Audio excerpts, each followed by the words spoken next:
സ്തോത്രം. നമുക്ക് പിന്നീട് പ്രധാന സംഘടിപ്പിച്ച് ചേർന്ന് വന്ന് ദൈവവചനം പഠിക്കുവാൻ ക്രമാനുഗതമായി പഠിക്കുവാനായിട്ട് സ്വർഗത്തിലെ ദൈവം നമുക്ക് നൽകിയിരിക്കുന്ന അനുഗ്രഹീതമായ സന്ദർഭത്തിനായിട്ട് ദൈവത്തെ സ്തുതിക്കുന്നു. സന്നിധിയായിരിക്കുന്ന എല്ലാ ദൈവങ്ങൾക്കും യേശുകർത്താവിൻ്റെ മുസ്ലിമായ നാമത്തിൽ സന്ധ്യാവന്ദനം അറിയിക്കുകയാണ്. റോമാലേഖനത്തിൽ നിന്നാണ് പഠിക്കാനായിട്ട് ആഗ്രഹിക്കുന്നത്. അല്പം ദീർഘമായിട്ടുള്ള ലേഖനമാണ്. ഒപ്പം അല്പം കഠിനമായ വിചാരം അല്ലെങ്കിൽ ചിന്ത എന്ന് പറയുന്നത് അതൊരല്പം കഠിനമായിട്ടുള്ള ലേഖനമാണ് എന്നുള്ളതാണ്. നാം ദൈവത്തിൻ്റെ കൃപയിൽ ആശ്രയിച്ചുകൊണ്ട് ഈ ലേഖനത്തിലെ വാക്യങ്ങളും അതിലെ വിഷയങ്ങളെല്ലാം ഏത് സന്ദർഭത്തിലാണ് രേഖപ്പെടുത്തിയിരിക്കുന്നത് എന്ന് മനസ്സിലാക്കിക്കൊണ്ട് ലളിതമായ നിലയിൽ പഠിക്കുവാൻ ആയിട്ട് ആഗ്രഹിക്കുകയാണ്. വളരെ പ്രാർത്ഥനയോടുകൂടെ ക്ലാസ്സുകൾ ചെയ്ത് കടന്നു വരാനായിട്ട് പ്രവർത്തിക്കുകയാണ്. നിങ്ങൾ ഓരോ ആഴ്ചയിലും നമ്മൾ പഠിക്കുന്ന കാര്യങ്ങളെക്കുറിച്ച് വീട്ടിൽ പോയി പഠിച്ച് റെക്കോർഡ് ചെയ്യുന്നുണ്ട്. അത് വോയിസിലൂടെ നിങ്ങൾക്ക് കേട്ട് നോട്ടുകൾ തയ്യാറാക്കാനും അതുപോലെ സംശയങ്ങൾ ചോദിക്കാനും ഒക്കെ അത് മനോഹരമായിട്ട് ചെയ്തിട്ട് നമ്മുടെ ക്ലാസ് ഒരിക്കലും ഒരു റേഡിയോ ടൈപ്പ് ആയിരിക്കില്ല. ഒരു ഇൻ്ററാക്ഷൻ തീർച്ചയായിട്ടും ഉണ്ടാകും. അപ്പോൾ നിങ്ങളതിൽ സഹായിക്കും എന്ന് ഞാൻ വിചാരിക്കുകയാണ്. പ്രസംഗ രീതി ഒരിക്കലും ആയിരിക്കില്ല, അങ്ങനെ ഒരിക്കലും പ്രതീക്ഷിക്കരുത്. പ്രസംഗമായിരിക്കില്ല. നമ്മൾ ചോദിച്ചും പറഞ്ഞൊക്കെ ഒരു ക്ലാസ്സിൽ, സ്കൂളിലെ ക്ലാസ്സിൽ ചെയ്തതുപോലെ നമ്മൾ ദൈവം പഠിക്കാനായിട്ട് ശ്രമിക്കുകയാണ് ചെയ്യുന്നത്. വളരെ പ്രാർത്ഥനയോടുകൂടെ നമുക്ക് ഈ വചനം പഠിക്കുവാൻ പഠിക്കുവാനായിട്ട് സഹായിക്കും. ദൈവത്തിൻ്റെ വചനം പഠിക്കുന്നതിനാലാണ് അല്ലെങ്കിൽ ദൈവവചനത്താലാണ് ഓരോ ദിവസവും നമ്മൾ ജീവിക്കുന്നത്. ദൈവത്തിന് അത്യന്താപേക്ഷിതമായിരിക്കുന്ന അല്ലെങ്കിൽ ഇന്നവേറ്റബിളായിരിക്കുന്ന ഒഴിച്ചുകൂടാനാകാത്ത ഒന്നാണ് ദൈവവചനം എന്ന് പറയുന്നത്. അതാ പറഞ്ഞല്ലോ, മനുഷ്യൻ അപ്പം കൊണ്ട് മാത്രമല്ല ദൈവത്തിൻ്റെ വായിൽ നിന്ന് വരുന്ന സകല വചനം കൊണ്ടും ജീവിക്കും. ആത്മീയമായി ജീവിക്കുവാൻ, ഈ ലോകത്തിൽ ദൈവകരായിട്ട് ജീവിക്കാനായിട്ട് നമ്മെ പ്രേരിപ്പിക്കുന്ന, നമ്മെ ശക്തീകരിക്കുന്ന ഘടകങ്ങളിൽ അതിപ്രധാനമായിട്ടുള്ള ഒന്നാണ് ദൈവവചനം എന്ന് പറയുന്നത്. പ്രധാനപ്പെട്ട അല്ലെങ്കിൽ അപ്പോസ്തലനായ പൗലോസിന്റെ ലേഖനങ്ങളിൽ വളരെ സ്ഥാനമുള്ള, അല്ലെങ്കിൽ നിങ്ങൾക്ക് വേണമെങ്കിൽ പറയാം പ്രഥമ സ്ഥാനമുള്ള ഒരു ലേഖനമാണ് ഈ ലേഖനം. ഗലാത്യ ലേഖനത്തെ ക്രിസ്തീയ വിശ്വാസത്തിന്റെ പ്രമാണരേഖ അല്ലെങ്കിൽ മാഗ്നാകാർട്ട എന്ന് വിളിക്കുമ്പോൾ റോമാലേഖനത്തെ ക്രിസ്തുമാർഗത്തിന്റെ ഭരണഘടന എന്നാണ് വിളിക്കുന്നത്. ഒരു ക്രിസ്തു വിശ്വാസി എന്താണ് വിശ്വസിക്കുന്നതെന്നും അല്ലെങ്കിൽ എന്തല്ല വിശ്വസിക്കേണ്ടത് എന്നും വ്യക്തമായി രേഖപ്പെടുത്തിയിരിക്കുന്ന ലേഖനമാണ്. റോമാലേഖനത്തിലെ ആദ്യത്തെ 11 അധ്യായങ്ങളും ഗലാത്യ ലേഖനവും കൂടെ ചേരുമ്പോൾ ക്രിസ്തീയ ഉപദേശത്തിന്റെ ആധികാരിക പ്രമേയങ്ങൾ പൂർണ്ണമാകും. സാധാരണഗതിയിൽ എവിടെയെങ്കിലുമൊക്കെ പ്രത്യേകിച്ച് ഈ ഒരു സമയം സുവിശേഷ യോഗങ്ങൾ ഒക്കെ നടക്കുന്ന ഒരു സമയമാണ്. സുവിശേഷം എന്ന വാക്കുള്ളത് കൊണ്ട് എല്ലാം സുവിശേഷം അല്ല. സുവിശേഷമാകണമെങ്കിൽ സുവിശേഷത്തിൽ ചേരേണ്ടുന്നവയുമുണ്ട്, ചേരാൻ പാടില്ലാത്തവയുമുണ്ട്. സുവിശേഷത്തിൽ ഒരിക്കലും ചേരാൻ പാടില്ലാത്തവയുണ്ട്. എന്നാൽ സുവിശേഷത്തിൽ നിന്നും ഒരിക്കലും ഒഴിച്ചുകൂടാനാവാത്ത കാര്യങ്ങളുണ്ട്. അത് എന്താണ് എന്ന് നമ്മെ ശരിയായി പഠിപ്പിക്കുന്ന, ബോധ്യമാക്കുന്ന ഒരു ലേഖനമാണ് റോമാലേഖനം എന്ന് പറയുന്നത്. റോമാലേഖനം 1-ാം അധ്യായം 17-ാം വാക്യമാണ് നവോത്ഥാനത്തിലേക്ക് നയിക്കാനായിട്ട് വരുന്നത്. ആ വാക്യമാണ് ഈ ലേഖനത്തിന്റെ താക്കോൽ വാക്യം എന്ന് പറയുന്നത്. റോമാലേഖനം 1-ാം അധ്യായത്തിന്റെ 17-ാം വാക്യം. ദൈവത്തിന്റെ നീതി വിശ്വാസനായിക്കൊണ്ട്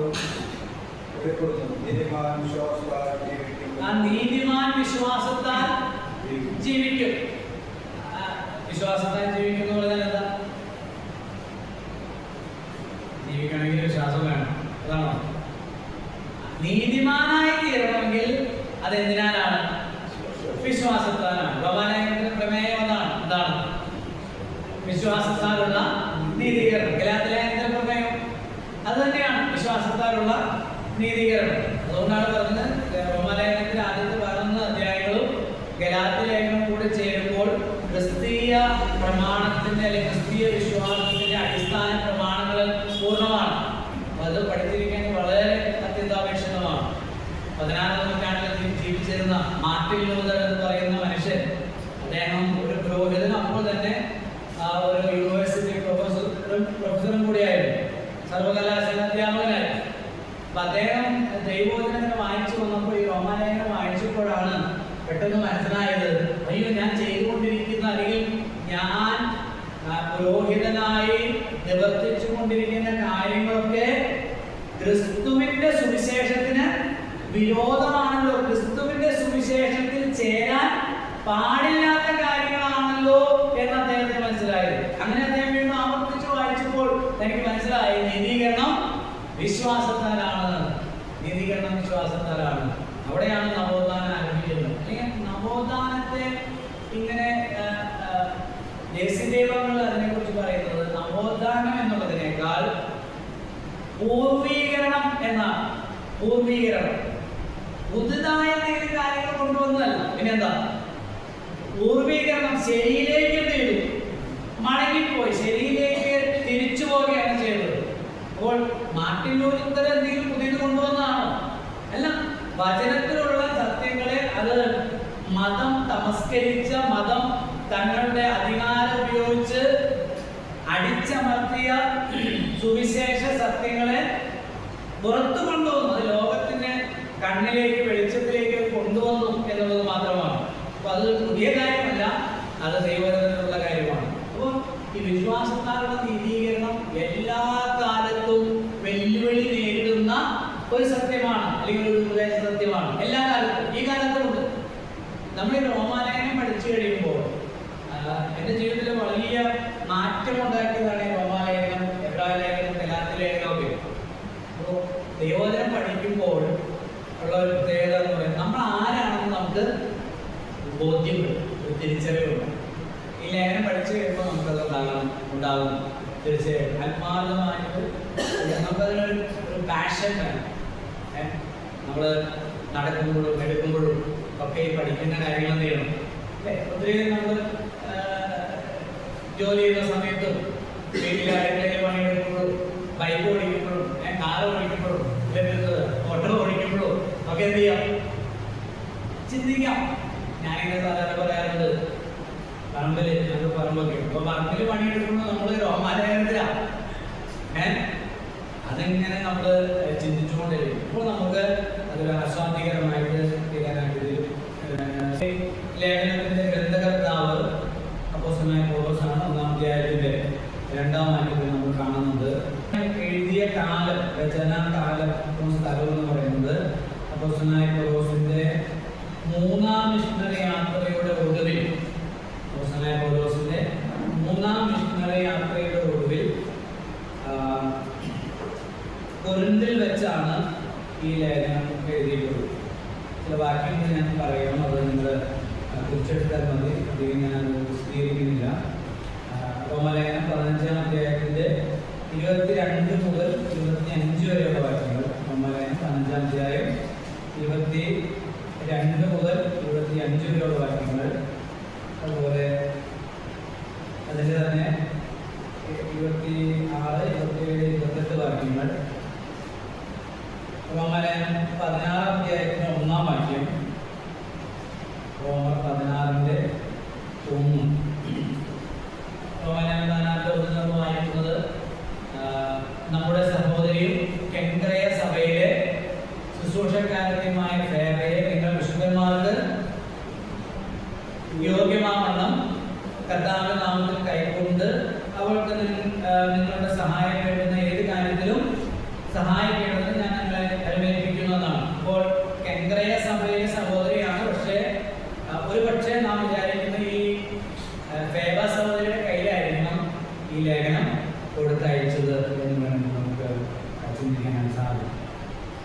ഏകദേശം AD 57-59 കാലഘട്ടത്തിലാണ് ഈ ലേഖനം എഴുതുന്നത്.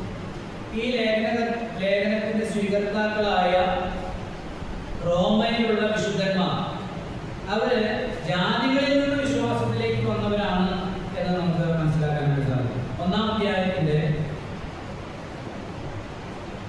6-ാം വാക്യം. 1-ാം അധ്യായത്തിന്റെ 6-ാം വാക്യം.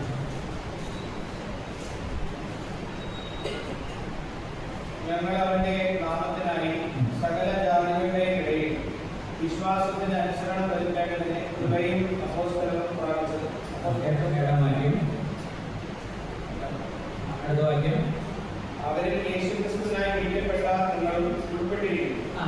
അപ്പോസ്തലൻ പൗലോസ് തന്നെ പരിചയപ്പെടുത്തുമ്പോൾ പറയുന്ന ഒരു പ്രസ്താവനയാണ്, യേശുക്രിസ്തുവിനാൽ ഞങ്ങൾക്ക് കൃപയും അപ്പോസ്തലത്വവും ലഭിച്ചു. അതെന്തിനു വേണ്ടിയാ? സകല ജാതികളുടെയും ഇടയിൽ ക്രിസ്തുവിന്റെ സുവിശേഷത്തിന് അനുസരണം വരുത്തേണ്ടതിന് വേണ്ടിയിട്ടാണ്. സകല ജാതികളുടെയും ഇടയിൽ. അതിലാരും ഉൾപ്പെടുന്നു? നിങ്ങളും. ഓക്കെ. ചില കാര്യങ്ങൾ 13-ാം വാക്യം.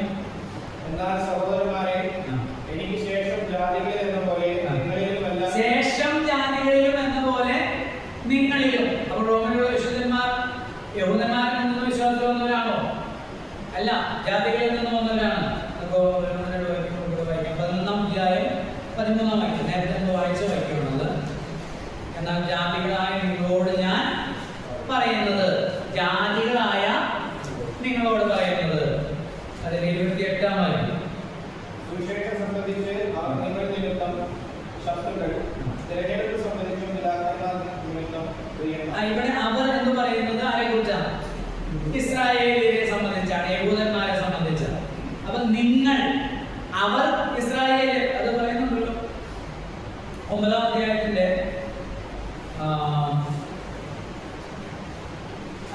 അതിന്റെ 4-ാം വാക്യം. അവർ ഇസ്രായേലിൽ പുത്രത്വവും തേജസ്സും നിയമങ്ങളും ന്യായപ്രമാണവും ആരാധനയും വാഗ്ദത്തങ്ങളും അവർക്കുള്ളത്. അവിടെ ഈ അവർ എന്ന് പറയുന്നത് ഇസ്രായേൽ, അത് യഹൂദന്മാരെ സംബന്ധിച്ചും, നിങ്ങൾ എന്ന് പറയുമ്പോൾ ഇസ്രായേലിൽ അല്ലെങ്കിൽ യഹൂദന്മാരല്ലെങ്കിൽ പിന്നെ ആരാ? ജാതികളാണ്. അപ്പോൾ റോമിലുള്ള വിശുദ്ധന്മാർ ജാതികളിൽ നിന്ന് വിശ്വാസത്തിലേക്ക് വന്നവരാണ്. ഈ ലേഖനത്തിന്റെ സന്ദർഭത്തെയും ഉദ്ദേശത്തെയും കുറിച്ചാണ് നമ്മളിപ്പോൾ പറയുന്നത്.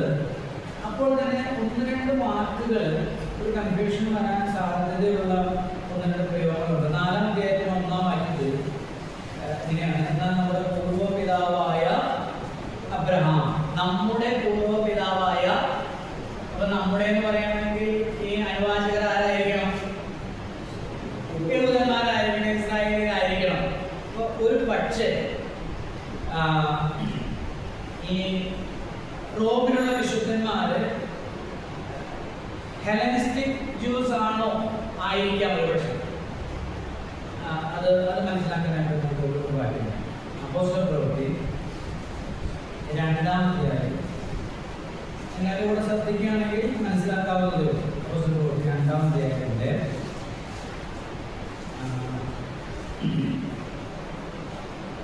9 മുതലുള്ള വാക്യം.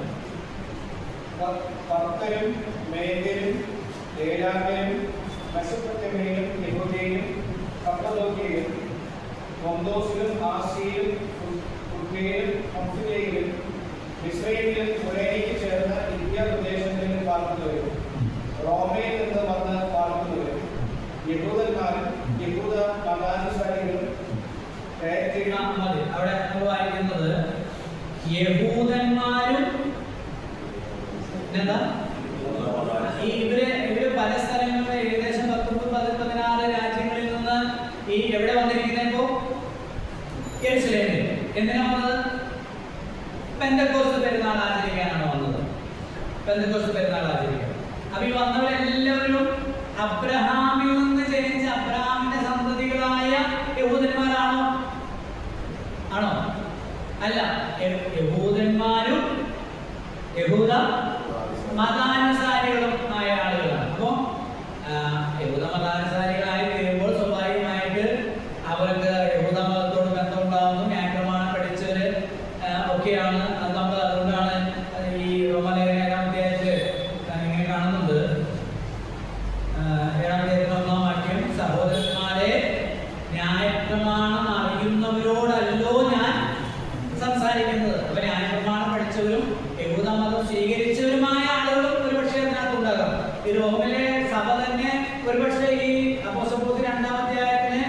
പെന്തക്കോസ്ത് നാളിന് ശേഷം ഈ റോമിൽ നിന്ന് വന്നവര് കേട്ടല്ലോ, ഈ സുവിശേഷം കേട്ടല്ലോ, ആദ്യത്തെ സുവിശേഷ പ്രസംഗം കേട്ട് രക്ഷിക്കപ്പെട്ട് തിരികെ അവിടെ ചെന്ന് സുവിശേഷം അറിയിച്ച് ഉണ്ടായ സഭയായിരിക്കാം റോമിലെ സഭ.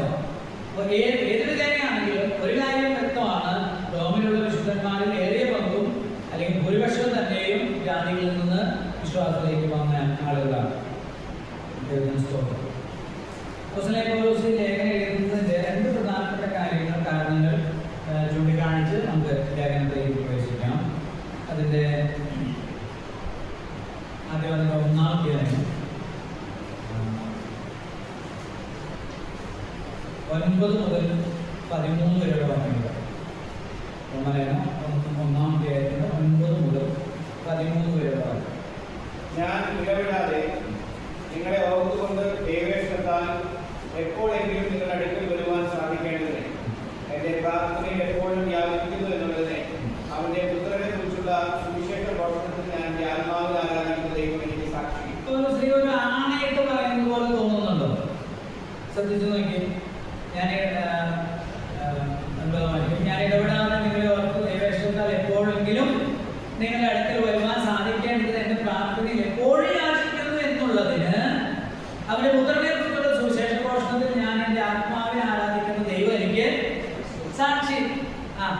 ഞാൻ നിങ്ങളുടെ അടുക്കൽ വരാനായിട്ട് മനഃപൂർവമായി അമാന്തം കാണിച്ചു എന്ന് നിങ്ങൾ ചിന്തിക്കരുത്. ഞാൻ വളരെ ആഗ്രഹിച്ചു, പക്ഷേ പലപ്പോഴും എന്തുണ്ടായി, താഴേക്ക് വായിക്കുമ്പോൾ നിങ്ങളുടെ സ്ഥിരീകരണത്തിനായി 13 എന്നാൽ സഹോദരന്മാരെ, എനിക്ക് ശേഷം ജാതികൾ എന്ന പോലെ നിങ്ങളിലും വല്ല ഫലവും ഉണ്ടാവേണ്ടത് നിങ്ങൾ അടുക്കൽ വരുവാൻ പലപ്പോഴും ഭാവിച്ചുവെങ്കിൽ ഇതുവരെ മുടക്കം വന്നത് നിങ്ങൾ അറിയാതിരിക്കരുത് എന്ന് ഞാൻ ആഗ്രഹിക്കുന്നു. നിങ്ങളത് അറിയാതിരിക്കരുത്. ആളുകൾ പറയുന്ന പോലെ തെറ്റിദ്ധരിപ്പിക്കുന്ന പോലെയല്ല. ഞാൻ ആത്മാർത്ഥമായി ആഗ്രഹിച്ച് പരിശ്രമിച്ചെങ്കിലും എനിക്ക് തടസ്സം ഉണ്ടായതുകൊണ്ടാണ് വരാതിരുന്നത്. അപ്പൊ ഇപ്പോൾ വരാനായിട്ട് ഒരുക്കമുണ്ട്, ഞാൻ വരുന്നു എന്ന അറിയിപ്പ് കൊടുക്കാൻ കൂടെയാണ് ഈ ലേഖനം എഴുതുക. മലയാളം 15-ന്റെ 24-ാമത്തെ വാക്യം. ഞാൻ സ്മാനിയിലേക്ക് യാത്ര ചെയ്യുമ്പോൾ പോകുന്ന വഴിക്ക് നിങ്ങളെ കാണുവാനും ആദ്യം നിങ്ങളെ കണ്ട് സന്തോഷിച്ച ശേഷം നിങ്ങളാൽ യാത്ര അയക്കപ്പെടുവാനും ആശിക്കുന്നു. ഇപ്പോഴും ഞാൻ വിശുദ്ധന്മാർക്ക് ശുശ്രൂഷ ചെയ്യുവാൻ യെരൂശലേമിലേക്ക് യാത്രയാകുന്നു.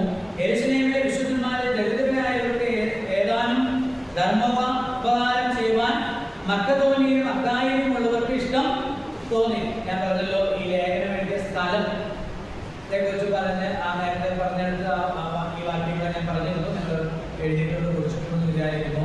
ഈ റോമാലേഖനം 15-ന്റെ 22 മുതൽ ഉള്ള വാക്യങ്ങൾ നമ്മൾ വായിക്കുന്നത് മനസ്സിലാവും. അതായത് അപ്പോസ്തലനായ പൗലോസ് യഹൂദിയിലുള്ള അല്ലെങ്കിൽ യെരൂശലേമിലുള്ള വിശുദ്ധന്മാർക്ക് വേണ്ടി ധർമ്മശേഖരം നടത്തുന്നത് നമ്മൾ അപ്പോസ്തല പ്രവൃത്തി 22-ാം അധ്യായത്തിൽ നമ്മൾ വായിക്കുന്നുണ്ട്. ഒപ്പം എവിടെയും വായിക്കുന്നുണ്ട്, കൊരിന്ത്യ ലേഖനത്തിൽ വായിക്കുന്നുണ്ട്. 2 കൊരിന്ത്യർ 8-ാം അധ്യായം, അതുപോലെ 1 കൊരിന്ത്യർ 16-ാം അധ്യായത്തിലെല്ലാം നമ്മൾ വായിക്കുന്നുണ്ട്. അപ്പോൾ ഈ അക്കായയിലും എന്താണ് നമ്മൾ വായിച്ചത്?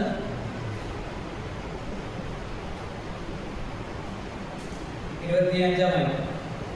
ഇപ്പോഴും ഞാൻ വിശുദ്ധന്മാർക്ക് ശുശ്രൂഷ ചെയ്യുവാൻ യെരൂശലേമിലേക്ക് യാത്രയാകുന്നു. യെരൂശലേമിലെ വിശുദ്ധന്മാരിൽ ദരിദ്രരായവർക്ക് ഏതാനും ധർമ്മോപകാരം ചെയ്യുവാൻ മക്കതോനിയിലും അക്കായിലും ഉള്ളവർക്ക് ഇഷ്ടം തോന്നി. അവർക്ക് ഇഷ്ടം തോന്നിയെന്ന് മാത്രമല്ല, അത് അവർക്ക് കടവും ആകുന്നു. അപ്പോൾ 21-ാമത്തെ വാക്യം. ഞാനത് നിവർത്തിച്ച് ഈ ഫലം അവർക്ക് ഏൽപ്പിച്ച് ബോധ്യം വരുത്തിയ ശേഷം നിങ്ങളുടെ വഴിയായി സ്പാനിയിലേക്ക് പോകും. അപ്പോൾ ഈ ധർമ്മശേഖരൻ, ഈ കളക്ഷൻ നടന്നുകൊണ്ടിരിക്കുകയാണ്. ഇതെവിടെ ഏൽപ്പിക്കും? എനിക്ക് ഇഷ്ടപ്പെട്ട ഒരു വാക്ക് അതിനകത്തുണ്ട്, അവരെ ഏൽപ്പിച്ച് ബോധ്യം വരുത്തിയ ശേഷം. പിന്നീട് നമുക്ക് ചിന്തിക്കും, ഏൽപ്പിച്ച് ബോധ്യം വരുത്തിയിട്ട് ഞാൻ എവിടേക്ക് പോകും? നിങ്ങൾ വഴിയായി സ്പെയിനിലേക്ക് പോകും. റോം വഴിയായിട്ട് എങ്ങോട്ട് പോകും? സ്പെയിനിലേക്ക്. അത് പറയുന്നുണ്ടല്ലോ, എനിക്ക് ഈ ദേശത്ത് ഇനി സ്ഥലമില്ലായിരിക്കാലും എന്ന് പറയുന്നുണ്ട്. യെരൂശലേം 19-20 വാക്യങ്ങളിൽ. അങ്ങനെ ഞാൻ യെരൂശലേം മുതൽ യൂദയ ദേശത്തോളം ചുറ്റി സഞ്ചരിച്ച് ക്രിസ്തുവിന്റെ സുവിശേഷ ഘോഷണം പൂരിപ്പിച്ചിരിക്കുന്നു എന്ന് പറയുന്നുണ്ട്. അതിന്റെ മുകളിലത്തെ ഭാഗം നമ്മൾ വായിക്കുന്നുണ്ട്. 23 വാക്യത്തിലാണ്, 22, 23. അതുകൊണ്ട് തന്നെ ഞാൻ നിങ്ങളുടെ അടുക്കൽ വരുന്നതിന് പലപ്പോഴും മുടക്കം വന്നു. ഇപ്പോഴോ എനിക്ക് ഇതിൽ ഇനി സ്ഥലമില്ലായെങ്കിൽ അങ്ങോട്ട് വരുവാൻ അനേക സംവത്സരമായി വാഞ്ച ഉണ്ടാകുകൊണ്ട് അപ്പൊ നിങ്ങളുടെ അടുക്കലേക്ക് ഞാൻ വരും. അത് പറയാൻ കൂടിയാണ് ലേഖനം. എന്നാൽ അങ്ങനെ ചെല്ലുമ്പോൾ അപ്പോസ്തലനായ പൗലോസിനെ കുറിച്ച് വളരെയധികം ആരോപണങ്ങൾ, തെറ്റിദ്ധാരണകൾ ആ കാലഘട്ടങ്ങളിൽ ഉള്ള എല്ലാ സഭകളിലും ഉണ്ടായിരുന്നു. എന്തായിരുന്നു തെറ്റിദ്ധാരണ? ദൈവധാരണയുണ്ടോ? തെറ്റിദ്ധാരണ എന്തായിരുന്നു എന്നതിനെ കുറിച്ച് ശരിയായ ദൈവധാരണയുണ്ടോ? താൻ ന്യായപ്രമാണം ഈ പൗലോസ്ലീഹ ഇതുകൂടെ ചേർത്ത് പറഞ്ഞു ചോദിച്ചാൽ ഈ അപ്പോസ്തലൻ പറയുന്നു ഞാൻ യെരൂശലേമിലേക്ക് പോയി ഇപ്പോൾ നടത്തുന്ന ധർമ്മശേഖര അവർക്ക് എന്ത് ചെയ്യും? കൊടുത്തിട്ട് ഞാൻ നിങ്ങൾ വഴിയായി സ്പെയിനിലേക്ക് പോകുമെന്ന് പറഞ്ഞത്. അപ്പൊ ഇത് കൊടുത്തു എന്നുള്ളത് ശരിയാണ്, നമ്മളത് കാണുന്നുണ്ട്. അപ്പൊ 22 മുതൽ 26 വരെയുള്ള അധ്യായങ്ങൾ വായിക്കുമ്പോൾ താൻ അവിടെ ചെന്നു, ഇത് ധർമ്മശേഖരെ ഏൽപ്പിച്ചു. പക്ഷേ തനിക്ക് താൻ ഉദ്ദേശിച്ചതുപോലെ റോമിലേക്ക് പോകാൻ കഴിയില്ല. അവിടെ വെച്ച് താൻ എന്ത് ചെയ്തു? പിടിക്കപ്പെട്ടു. യെരൂശലേമിൽ വെച്ച് പിടിക്കപ്പെട്ടു. യെരൂശലേം ദേവാലയത്തിൽ വെച്ച് താൻ പിടിക്കപ്പെട്ട് പിന്നെ ബന്ധനസ്ഥനായിട്ടാണ് എങ്ങോട്ട് പോകുന്നത്? റോമിലേക്ക് പോകുന്നത്. അപ്പൊ പിടിക്കപ്പെട്ടപ്പോൾ അപ്പോസ്തലനായ പൗലോസിന്റെ മേൽ ചാർത്തിയ 3 കുറ്റങ്ങളിൽ ഒരു പ്രധാന കുറ്റമാണ് ഇപ്പോൾ ചേട്ടൻ പറഞ്ഞത്. എന്താണ്?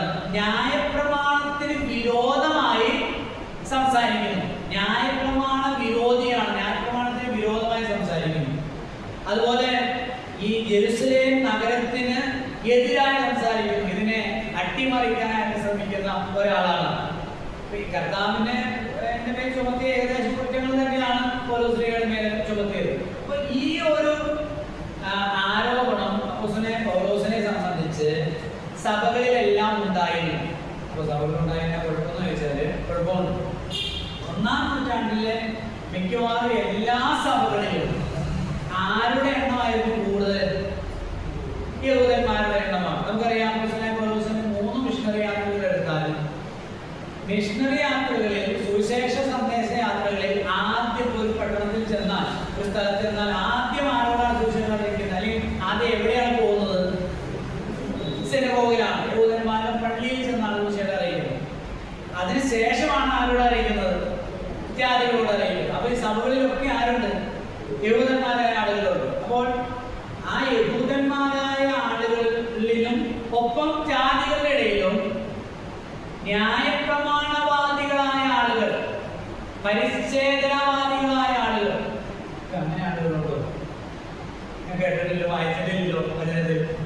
അതിനെക്കുറിച്ച് പറയും. അത് ഈ ലേഖനത്തിന്റെ ഒരു ഇതിവൃത്തമാണ്, ഞാൻ എൻ്റെ ഒരു പശ്ചാത്തലമാണ് പറയുന്നത്. അതൊന്ന് ദയവായിട്ട് മനസ്സിലാക്കുന്നത്. ഒരു വാക്യം വായിച്ചു. അപ്പോസ്തല പ്രവൃത്തികൾ 15-ാം അധ്യായത്തിന്റെ 1-ാമത്തെ വാക്യം. അപ്പോസ്തല പ്രവൃത്തി 15-ാം അധ്യായം 1-ാം വാക്യം. യെഹൂദയിൽ നിന്ന് ചിലർ വന്നു. നിങ്ങൾ മോശെ കൽപ്പിച്ച ആചാരമനുസരിച്ച് പരിച്ഛേദന ഏൽക്കാതിരുന്നാൽ രക്ഷ പ്രാപിക്കുവാൻ കഴിയുകയില്ല എന്ന് സഹോദരന്മാരെ ഉപദേശിച്ചു. എവിടെ നിന്ന് വന്നു? യഹൂദയിൽ നിന്ന് പറഞ്ഞാൽ എവിടെ നിന്നാണ്? യെരൂശലേമിൽ നിന്ന്. യഹൂദ്യ എന്ന് പറയുന്ന പ്രോവിൻസ്, നമ്മുടെ മലയാളം ബൈബിൾ പ്രവിശ്യ.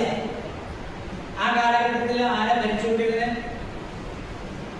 ആരുടെ ഭരണമായിരുന്നു? നമ്മുടെ കർത്താവിന്റെ കാലഘട്ടത്തിൽ, അല്ലെങ്കിൽ 1-ാം നൂറ്റാണ്ടിൽ റോമ സാമ്രാജ്യം അല്ലേ? ആദ്യത്തെ ബാബിലോണിയൻ സാമ്രാജ്യം പോയി, പിന്നെ പേർഷ്യൻ സാമ്രാജ്യം വന്നു, മേദോ പേർഷ്യൻ, പിന്നെ ഗ്രീക്ക് സാമ്രാജ്യം വന്നു. അതിനുശേഷം വന്നാണ് റോമ സാമ്രാജ്യം. റോമ സാമ്രാജ്യം എത്ര വലുതാ?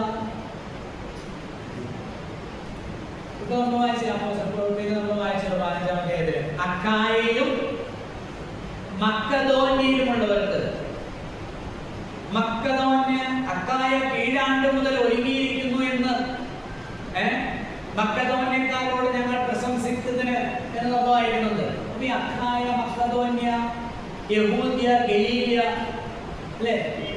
എന്താ? അതുപോലെ പ്രവിശ്യകളാണ്. 127 സംസ്ഥാനങ്ങളുള്ള ഒരു മഹാസാമ്രാജ്യമാണ് ആയിരുന്നു ഈ പറയുന്ന പേർഷ്യൻ സാമ്രാജ്യവും അതുപോലെ റോമ സാമ്രാജ്യവും ഒക്കെ. അപ്പൊ അത് പേർഷ്യൻ സാമ്രാജ്യം ശൂഷനിലായിരുന്നു അതിന്റെ ക്യാപിറ്റൽ. റോമ സാമ്രാജ്യത്തിന്റെ ക്യാപിറ്റല് റോമില. നമ്മള് പൊളിറ്റിക്സ് നമുക്ക് ഉപയോഗപ്പെടും, ഹിസ്റ്ററി പൊളിറ്റിക്സും ഒക്കെ ഉണ്ട് നമ്മൾ. അപ്പൊ അവിടെ ഇരുന്ന് റോമിലെ ആദ്യത്തെ സീസറാണ് കൈസർ. ആദ്യത്തെ സീസറാണ് ജൂലിയസ് സീസർ അല്ലേ? എന്താണ് ഷേക്സ്പിയറിന്റെ നാടകമുണ്ടല്ലോ ജൂലിയസ് സീസർ. അത് നമ്മൾ വിഷയത്തില് 2-ാം അധ്യായം 1-ാം വാക്യം.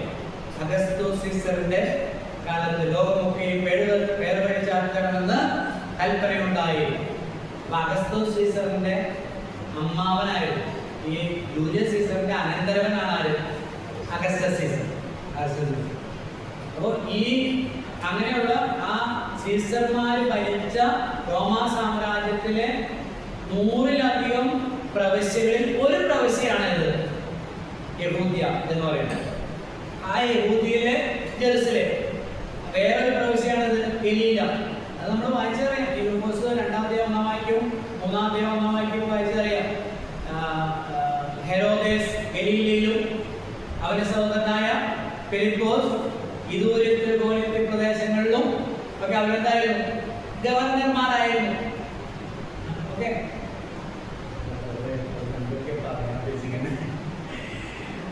മനസ്സിലാവും.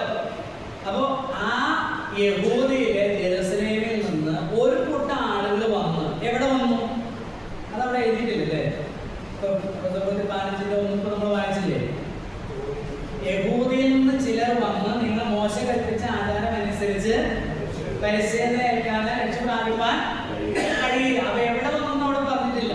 എവിടെ വന്നെന്ന് അറിയാമോ? അന്ത്യോക്യ, സിറിയയിലെ അന്ത്യോക്യ സഭ. സിറിയയിലെ അന്ത്യോക്യ സഭയുടെ പ്രത്യേകത അവിടെ പറഞ്ഞിട്ടുണ്ട്. 12-ാം അധ്യായത്തിന്റെ 19 മുതൽ വായിക്കുന്നു. ഒരു പശ്ചാത്തലം അത്യന്താപേക്ഷിതമായതുകൊണ്ടാണ് ഞാനത് പറയുന്നത്. നമുക്കൊരു ഗ്രൗണ്ട് കിട്ടും, ബേസ് കിട്ടും. 11-19 മുതൽ സ്തെഫാനോസ് നിമിത്തം ഉണ്ടായ ഉപദ്രവം കേൾക്കുവാൻ ചിതറിപ്പോയവർ യഹൂദന്മാരോടല്ലാതെ മറ്റാരോട് വലതും സംസാരിക്കാതെ ഫൊയ്നീക്യ, കുപ്രോസ്, അന്തോക്യ എന്നീ പ്രദേശങ്ങളോളം സഞ്ചരിച്ചു. അവരിൽ ചിലർ കുപ്രോസുകാരും കുറേനക്കാരുമായിരുന്നു. അവർ അന്തോക്യയിലെത്തിയ ശേഷം യമനന്മാരോട് കർത്താവായ യേശുവിനെ കുറിച്ചുള്ള സുവിശേഷം. ജെറുസലേമിലുള്ള വിശ്വാസികളെല്ലാം ആരായിരുന്നു? യഹൂദന്മാരായിരുന്നു അല്ലെ? യഹൂദന്മാരായിരുന്നു. അപ്പോൾ ആദ്യത്തെ സഭ, യെരുശലേം സഭ, യഹൂദ മതത്തിൽ നിന്ന് വിശ്വാസത്തിലേക്ക് വന്നവരുടെ കൂട്ടമാണ്. അപ്പൊ അവിടെ ഉപദ്രവം ഉണ്ടായി. സ്തെഫാനോസ് നിമിത്തം, അങ്ങനെയല്ല നമ്മൾ വായിക്കും. സ്തെഫാനോസ് നിമിത്തം ഉണ്ടായ ഉപദ്രവം ഏതുവാൻ ചിതറിപ്പോയവർ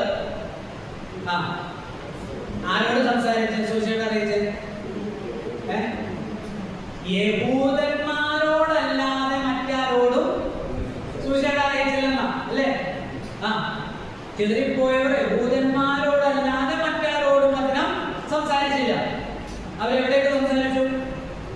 ഫൊയ്നീക്യ, കുപ്രോസ്, അന്ത്യോക്യ എന്നീ പ്രദേശങ്ങളോളം സഞ്ചരിച്ചു. അവരെ ചിലർ കുപ്രോസ്കാരും കുറേനക്കാരുമായിരുന്നു. അവർ അന്ത്യോക്യയിൽ എത്തിയ ശേഷം യേശുവിനെ കുറിച്ചുള്ള സുവിശേഷം അറിയിച്ചു. ഇത് നിങ്ങൾ വീണ്ടും ബാക്കി വെച്ചാൽ മതി. അപ്പൊ ആദ്യമായിട്ട് ജാതികളോട് സുവിശേഷം അറിയിക്കുന്നത് എവിടെയാണ്? സിറിയയിലെ അന്ത്യോക്യയിലാണ്. ഈ അന്ത്യോക്യയുമായി ബന്ധപ്പെട്ട കുറെ പ്രശ്നങ്ങളുണ്ട്. നമ്മുടെ ഓർത്തഡോക്സ് യാബോബൈറ്റുകൾക്കിടയിൽ ഒരു കൂട്ടം ആളുകൾ പറയുന്ന അന്ത്യോക്യയിലാണ് സിംഹാസനം. ഒരു കൂട്ടം ആളുകൾ പറയുന്നത് പ്രാദേശിക സിംഹാസനം, അത് പത്രോസിന്റെ സിംഹാസനം. ഞങ്ങൾ മറ്റൊരു പറയും പത്രോസിന്റെ സിംഹാസനം വേണ്ട, തോമസിന്റെ സിംഹാസനം. തോമസ് ഇവിടെ വന്ന് നമ്മുടെ പ്രാദേശികവാദം. ഓക്കെ, അതുപോലെ അപ്പൊ ആ അന്ത്യോക്യ, സിറിയയിലെ അന്ത്യോക്യ, സിറിയ എന്ന് പറയുന്ന ക്രിസ്ത്യൻ രാജ്യമായിരുന്ന കാലത്ത് ഡമാസ്കസിൽ വെച്ചാണ് ആരും പിടിക്കപ്പെട്ടത്. സിറിയയിലെ ഡമാസ്കസിൽ വെച്ചാണ് ആര് വിശ്വാസത്തിലേക്ക് വരുന്നത്? പൗലോസിനെ വരുന്നത്. അപ്പോൾ ഈ സിറിയ എന്ന് പറയുന്ന ഈ അടുത്ത കാലഘട്ടം വരെ വലിയ ഭൂരിപക്ഷം, ക്രിസ്തീയ ഭൂരിപക്ഷം ഉണ്ടായിരുന്ന ഒരു രാജ്യമായിരുന്നു, നാടായിരുന്നു. ഒരു 10 വർഷം മുമ്പ് വരെ ഏകദേശം 60 ലക്ഷത്തിലധികം ആളുകൾ ഉണ്ടായിരുന്നു. 10-15 വർഷം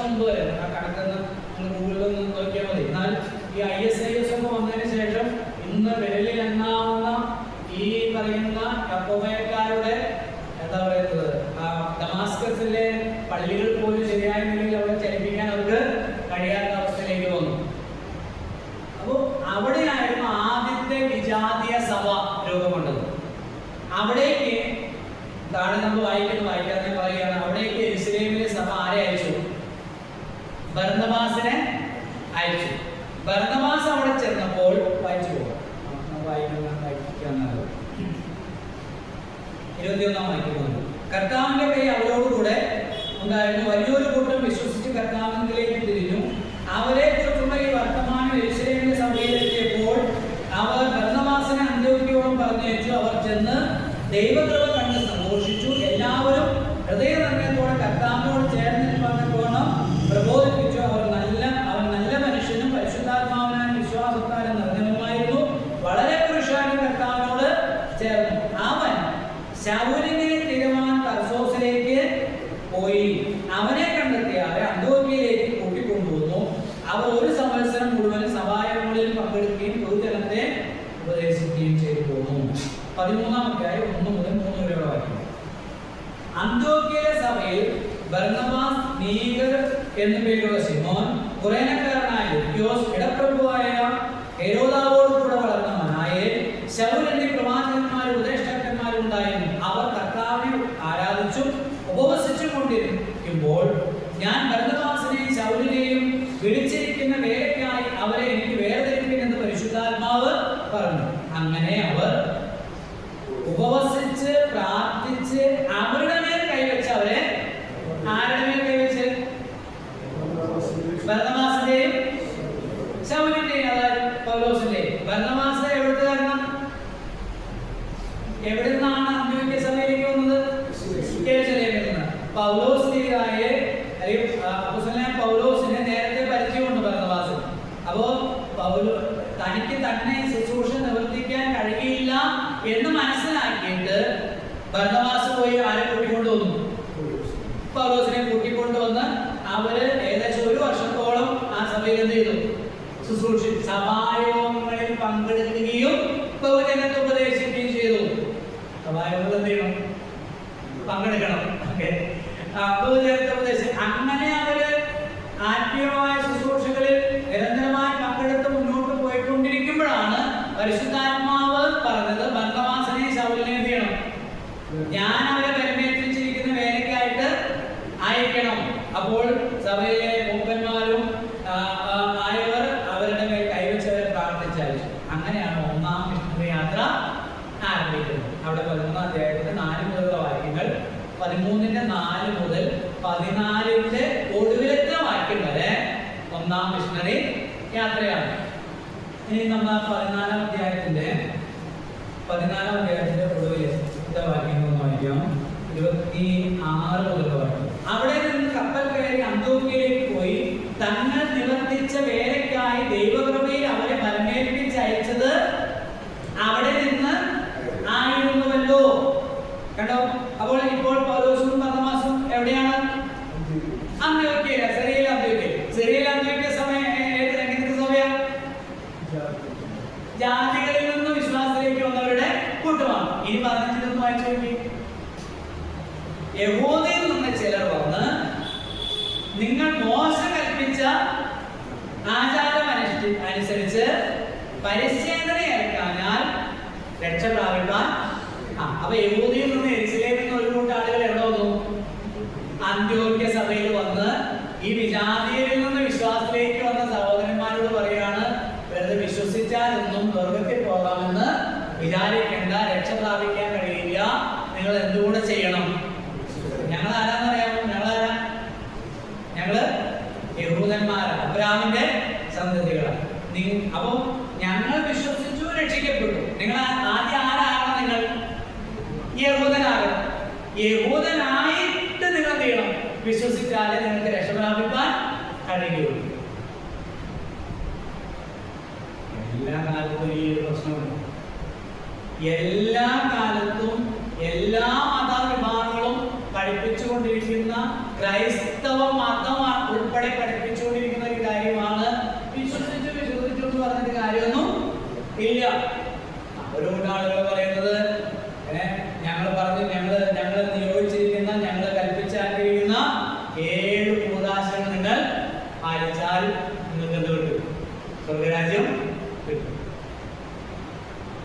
ഞങ്ങൾ പറഞ്ഞിട്ടുണ്ട്, ഒരു ലിസ്റ്റ് ഇട്ടിട്ടുണ്ട്, അതിനൊക്കെ ഫീസും ഉണ്ട്. അതെല്ലാം നിങ്ങൾ എന്ത് ചെയ്യണം? വിശ്വാസത്താൽ മാത്രമല്ല. ഒരുപാട് ആളുകൾ പറയുന്നത് വിശ്വസിച്ച് സ്നാനപ്പെട്ട് അഭിഷേകം പ്രാപിച്ച് വിശുദ്ധിയോടുകൂടെ ജീവിച്ചാൽ വിശുദ്ധിയോടുകൂടെ ജീവിക്കാത്തവർ ആരുമില്ല. എന്നാൽ നിങ്ങൾ ആരും പോകില്ല, കണ്ടായോ? ആരും പോകില്ല. വിശുദ്ധി വേണ്ടെന്നല്ല, അത് നമ്മൾ ലോകലേഖനം പഠിക്കുമ്പോൾ നമുക്ക് മനസ്സിലാവും. അപ്പോൾ ഇതെല്ലാം ക്രിസ്തുവിന്റെ സുവിശേഷത്തിന് എതിരാണ്. അതുകൊണ്ട് റോമാലേഖനം പറയുന്നത്, റോമാലേഖനം എഴുതാനുള്ള രണ്ടാമത്തെ കാരണം അതാണ്. താൻ ന്യായപ്രമാണത്തിന് എതിരല്ലെന്നും ന്യായപ്രമാണം മുന്നോട്ട് വെച്ച ക്രിസ്തുവിനെ പ്രസംഗിക്കുന്നയാളാണ് താനെന്നും മനസ്സിലാക്കി കൊടുക്കാൻ താൻ എന്ത് പഠിപ്പിക്കുന്നുവെന്ന് അവരെ ബോധിപ്പിക്കാൻ കൂടിയാണ് ഈ ലേഖനം എഴുതി. ഈ ലേഖനത്തിന്റെ പ്രമേയം അതാണെന്ന് പറഞ്ഞു കഴിഞ്ഞു. വിശ്വാസത്താലുള്ള നീതീകരണം. താക്കോൽ വാക്ക് നീതീകരണം എന്നുള്ളതാണ്. താക്കോൽ വാക്യം 1-17 വാക്യമാണ്. അത് എല്ലാവരും പഠിക്കണമേ. ദയവായിട്ട് നിങ്ങൾ അത് കാണാതെ പഠിക്കണം. കുറേ വാക്യങ്ങളൊക്കെ നമ്മൾ തന്നെ പഠിക്കും. എൻ്റെ കൂടെ നിങ്ങൾ ചേർന്ന് പറയുമ്പോൾ നമ്മൾ മുന്നോട്ടുള്ള ക്ലാസ്സുകളിൽ അത് പഠിക്കും. നീതി എന്ന വാക്ക് 60 പ്രാവശ്യവും വിശ്വാസം അല്ലെങ്കിൽ അവിശ്വാസം എന്നുള്ള വാക്ക് 60 പ്രാവശ്യവും ഈ ലേഖനത്തിലുണ്ട്. ആവർത്തിച്ച് വരുന്ന 2 വാക്കുകളാണ് നീതി അതുപോലെ വിശ്വാസം എന്നുള്ളത്. നമുക്കതിൻ്റെ മുഖവരയിലേക്ക് ഒരു ഔട്ട്ലൈൻ ഞാൻ ദേവദാസിലേക്ക് കൊടുക്കാം. അത് നമ്മുടെ സഭയുടെ ഗ്രൂപ്പിലിടും. ആ ഔട്ട്ലൈൻ അനുസരിച്ചായിരിക്കും നമ്മൾ മുന്നോട്ട് പഠിക്കാനായിട്ട് ശ്രമിക്കുന്നത്. ഒന്നാമത്തെ ഭാഗം, ഒന്നാമത്തെ പ്രധാന ശീർഷകം, മെയിൻ ഹെഡിങ് എന്നുള്ളത് മുഖവുരയാണ്. മുഖവുരയിലെ അതിൻ്റെ ഭാഗമാണ് വന്ദനം. നമുക്കതൊന്ന് വായിക്കാം. ഒന്നാമത്തെ ഏറ്റവും മുഖവുര. ദൈവത്തിന്റെ പുത്രനും നമ്മുടെ കർത്താവായ യേശുക്രിസ്തുവിനെ കുറിച്ച് വിശുദ്ധ രേഖകളിൽ തന്റെ പ്രവാചകന്മാർ മുഖാന്തരം മുൻകൂട്ടി വാഗ്ദത്തം ചെയ്ത സുവിശേഷത്തിനായി വേർതിരിച്ച് വിളിക്കപ്പെട്ട അപ്പോസ്തലനും യേശുക്രിസ്തുവിന്റെ ദാസനുമായ പൗലോസ്, റോമയിൽ ദൈവത്തിനും പ്രിയനും വിളിക്കപ്പെട്ട വിശുദ്ധന്മാരുമായ എല്ലാവർക്കും എഴുതുന്നത്. ആർക്ക് എഴുതുന്നു? ആരാണ് എഴുതുന്നത്? പൗലോസ്. പൗലോസ് തന്നെ തന്നെ പരിചയപ്പെടുത്തുന്നത് താൻ ആരാണെന്നാണ് പറയുന്നത്. എന്താണ്? അപ്പോസ്തലനാണ്, അല്ലേ? ക്രിസ്തുവിന്റെ ദാസനാണ്. ഒരു കാര്യം കൂടെ പറഞ്ഞിട്ടുണ്ട്. 2-ാം വാക്യം, പ്രവാചകന്മാർ മുഖാന്തരം മുൻകൂട്ടി വാഗ്ദത്തം ചെയ്ത സുവിശേഷത്തിനായി വേർതിരിക്കപ്പെട്ടവൻ. സുവിശേഷത്തിനായി വേർതിരിക്കപ്പെട്ടവൻ നമ്മളാരാണ്? പറയണ്ട. നമ്മൾ ഓരോരുത്തരും നമ്മളെ കുറിച്ച് എന്താ ആ വിശേഷണം, ഒബ്ജക്റ്റീവ്സ്, ആ വിശേഷണങ്ങൾ എന്തൊക്കെയാണ് പഠിക്കുന്നത്? അങ്ങനെ പെട്ടെന്ന് ചോദിച്ചാൽ ബുദ്ധിമുട്ടല്ലേ? അതാണ് നമ്മൾ ആരാണ് എന്നുള്ളതാണ്. ആ ബോധ്യമാണ്, ചിന്തയാണ് നമ്മുടെ ജീവിതത്തെ നിയന്ത്രിക്കുന്നത്. ഒരു മദ്യപാനി അവന് വിവസ്ത്രനായ അല്ലെങ്കിൽ അർദ്ധനഗ്നനായി തെരുവിൽ നിന്ന് അല്ലെങ്കിൽ വഴിയിലെ ചാലിൽ കിടക്കുന്നതിന് ഒരു കാരണം അവൻ ആരാണെന്നുള്ളതാണ് അവനെ അങ്ങനെ ആക്കി തീർക്കുന്നത്. അപ്പോസ്തലനായ പൗലോസ് പറയുകയാണ്, ഞാൻ ആരാണ്? സുവിശേഷത്തിനായി. ഈ സുവിശേഷത്തിനായി വേർതിരിക്കപ്പെട്ടവൻ എന്ന് പറയുമ്പോൾ സുവിശേഷം എന്താ? വെറുതെ ഓരോ കാര്യത്തിന് വേണ്ടി മനുഷ്യൻ എന്ത് ചെയ്യുന്നുണ്ട്, അല്ലെ? നമ്മളിപ്പോ ഒരു KSRTC ജോലി ചെയ്തു, അത് ഇത്ര വർഷത്തേക്ക് അതിനു വേണ്ടി എന്ത് ചെയ്തു, അല്ലെ? ആർമിയിൽ പോയപ്പോൾ അല്ലെങ്കിൽ സേനയിലായിരുന്നു ഇത്ര വർഷത്തേക്ക് എഴുതി കൊടുക്കുന്നത്, അല്ലെ? അത്ര വർഷത്തേക്ക് അതിനു വേണ്ടിയിട്ട് വേർതിരിക്കപ്പെടുന്നു. അത് എന്താണ് എന്നുള്ളതനുസരിച്ചാണ് വേർതിരിക്കപ്പെടുന്നത്. സുവിശേഷം എന്താണ് പറഞ്ഞിട്ടുണ്ട് അവിടെ? നിങ്ങൾ ശ്രദ്ധിച്ച് നോക്കിക്കേ. ദൈവം തന്റെ പുത്രനും നമ്മുടെ കർത്താവുമായ യേശുക്രിസ്തുവിനെ കുറിച്ച് വിശുദ്ധ രേഖകളിൽ തന്റെ പ്രവാചകന്മാർ മുഖാന്തരം മുൻകൂട്ടി വാഗ്ദത്തം ചെയ്ത സുവിശേഷത്തെ അതാണ് ഞാൻ നേരത്തെ പറഞ്ഞത്. സുവിശേഷം എന്ന് പറയുന്നത് പെട്ടെന്ന് ഒരു ദിവസം പൊട്ടിമുളച്ച് വന്നതല്ല. ന്യായപ്രമാണം തോറ്റപ്പോൾ ദൈവം പ്ലാൻ ബി ആയിട്ട് കൊണ്ടുവന്നതല്ല. ന്യായപ്രമാണത്താൽ ആരെ രക്ഷിക്കാൻ കഴിയില്ലെന്ന് കണ്ടപ്പോൾ പ്ലാൻ ആയി തോറ്റു. എന്ത് ചെയ്യും? എന്നാ പിന്നെ വേറൊരു പദ്ധതി കൊണ്ടുവരാം എന്ന് വിചാരിച്ച് ദൈവം കൊണ്ടുവന്ന പദ്ധതിയല്ല ഇത് സുവിശേഷം എന്ന് പറയുന്നത്. അത് എപ്പോഴും മുതലുണ്ട്. നമ്മൾ വിശ്വസിക്കുന്ന കാര്യം ഏതെങ്കിലും ദൈവദാസ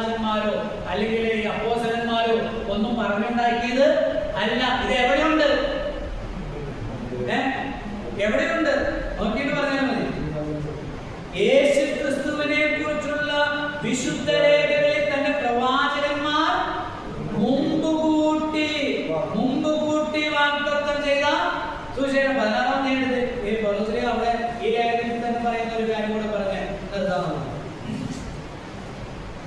16-ാം അധ്യായത്തിന്റെ 24 മുതലുള്ള വാക്യങ്ങൾ. 16-24. പൂർവ്വകാലങ്ങളിൽ പറഞ്ഞിരുന്നിട്ട് ഇപ്പോൾ വെളിപ്പെട്ടു വന്നതും നിത്യദൈവത്തിന്റെ നിയോഗപ്രകാരം സകല ജാതികൾക്കും വിശ്വാസത്തിന്റെ അനുസരണത്തിനായി പ്രവാചകന്മാരുടെ എഴുത്തുകളാൽ അറിയിച്ചിരിക്കുന്നതുമായ മരണത്തിന്റെ വെളിപാടിനെ അനുസരണമായ എന്റെ സുവിശേഷത്തിലും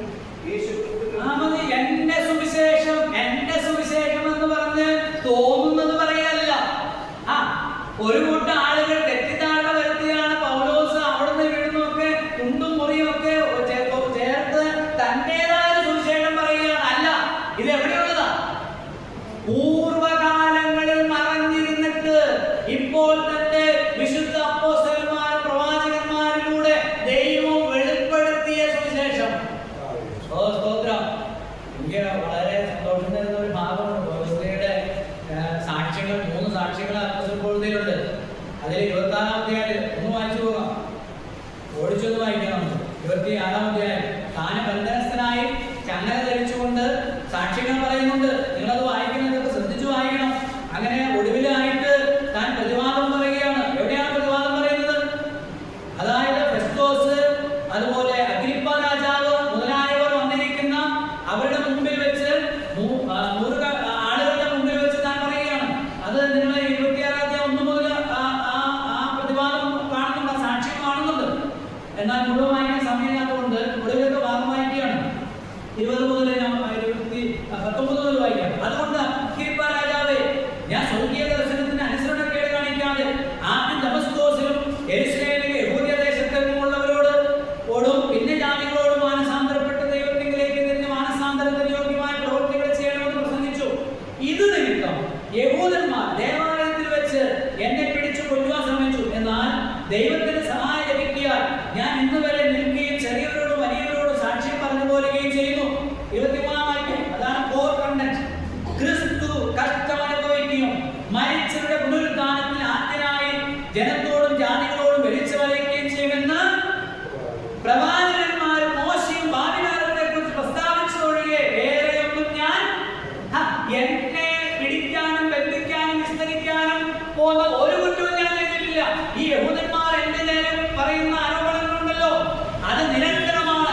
അവർ ഉയർത്തിപ്പിടിക്കുന്ന മോശയുടെയും പ്രവാചകന്മാരുടെയും അല്ല, ആ ദൈവഭക്തന്മാരുടെ സങ്കീർത്തനങ്ങളൊക്കെ പറയുന്ന ക്രിസ്തു ഉണ്ടല്ലോ, ആ ക്രിസ്തു മരിക്കുമെന്നും മരിച്ചവരിൽ ആദ്യജാതന ഉയർത്തെഴുന്നേൽക്കുമെന്നും എഴുതിയിരിക്കുന്ന വചനങ്ങളെ ഞാൻ ചെയ്തിട്ടുള്ളൂ, പറഞ്ഞിട്ടുള്ളൂ. ഇത്ര പറഞ്ഞപ്പോ എന്തുണ്ടായെന്നറിയാമോ?